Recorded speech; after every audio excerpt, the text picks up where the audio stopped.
if God allowed these children to be born, He allowed them for a purpose. And if He allowed them to be born in the world like every other child, they will find their place in the world. Meet Felicia Foimban, a mother of 3 hearing-impaired teenage children, 12-year-old Victory, and her brothers Gerald, who is 19 years old, and Sammy, who is 15. Gerald shows us some of his work, a collection of videos he does for the family. Felicia's painful journey began in October 1997 when Gerald, who was then 4 years old, was diagnosed to be deaf. He stayed in school for 1 year. He still was not saying anything. Then now we took him for assessment and we were told he was deaf. Sammy has a passion for football and cooking. At 2 years, he was also confirmed as having hearing impairment following tests in Nairobi Hospital. First, it was suspicion, then confirmation. But receiving the sad news marked one of the most difficult times in Felicia's life, as she was then pregnant with her 3rd child. I wish something would happen to that pregnancy because I was not ready to have a 3rd child who is deaf. I said, God, grant me the grace to be able to accept this.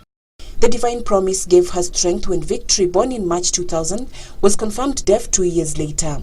The news not well received among friends and family, as Felicia tells me.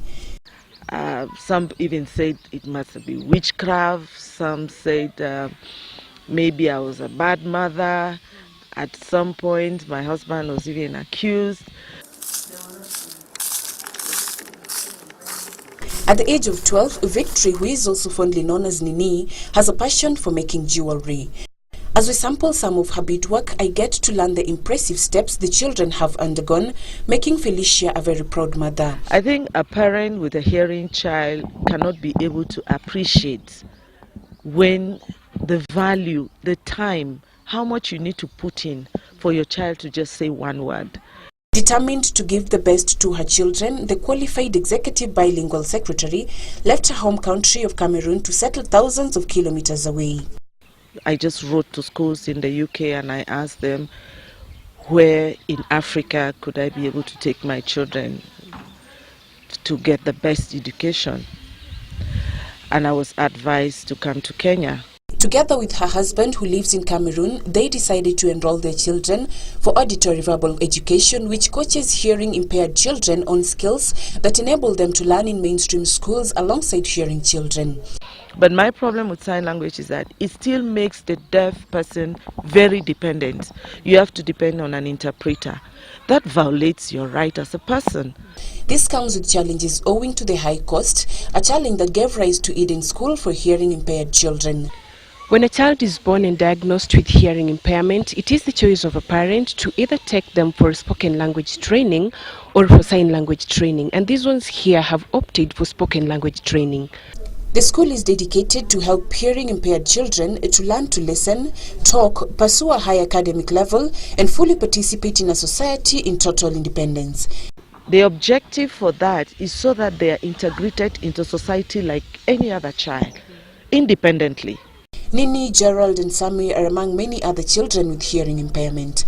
From the Foimbam family story, we sought to know what could be the cause of such multiple cases of hearing impairment in children from audiologist Dr. Benson Ototo. Some of them have been deaf, or their hearing problem started actually when they were in the mother's womb. Then you have children who have had hearing problems actually at the time of birth. And then we have children who develop hearing loss after they have been born. Dr. Ototo says the cause of hearing impairment in a child is easy to identify and can be noticeable as early as a child is born. We've just had an afternoon with the Foimbam family to get to know the family, what they're up to, and being a family of 3 children with a hearing disability, we've gotten to know that beyond that, there is more to each and every child, getting to know what they do on a daily basis. Winnie Kizia for Channel 1 News.